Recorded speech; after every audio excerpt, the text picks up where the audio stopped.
Mob সৃষ্টি করে নারী হেনস্থা করলে ধরে নিতে হবে আইন শৃঙ্খলা বাহিনী সহ সংশ্লিষ্ট মন্ত্রণালয় ব্যর্থ।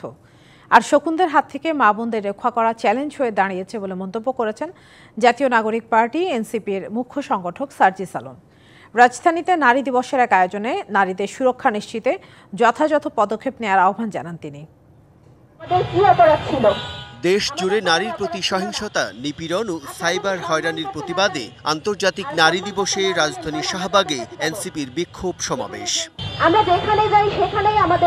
গণ অভ্যুত্থানের পর দেশে নারীদের উপর নির্যাতন, নিরাপত্তাহীনতা সহ নানা ইস্যু নিয়ে কথা বলেন জুলাই আন্দোলনে আহত ও নিহতদের স্বজনরা।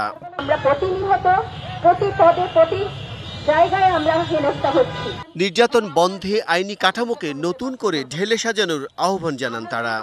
নাগরিক মর্যাদার সাথে নারীর মর্যাদা এবং নারীর নিরাপত্তা জড়িত করে এটাকে আইনগতভাবে স্ট্যাবলিশ করা হোক, আইনগতভাবে এটাকে প্রতিষ্ঠা করা হোক।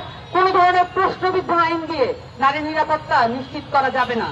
এনসিপির উত্তরাঞ্চলের মুখ্য সংগঠক সার্জিস আলম বলেন, মব সৃষ্টি করে নারীদের হেনস্থা করলে মন্ত্রণালয়কে ব্যর্থ বলে মনে করা হবে।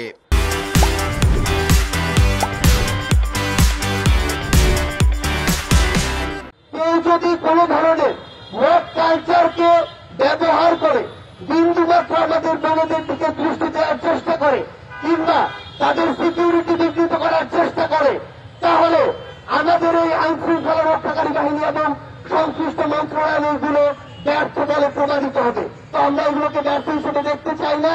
কারো ব্যক্তিগত বিশ্বাস অন্যের উপর চাপিয়ে দেওয়া রোধে আইন শৃঙ্খলা বাহিনীকে সক্রিয় হওয়ার আহ্বান জানান সার্জিস আলম। রাষ্ট্রকে আমাদের নির্দিষ্ট একটি গণ্ডি মনে করলে চলবে না।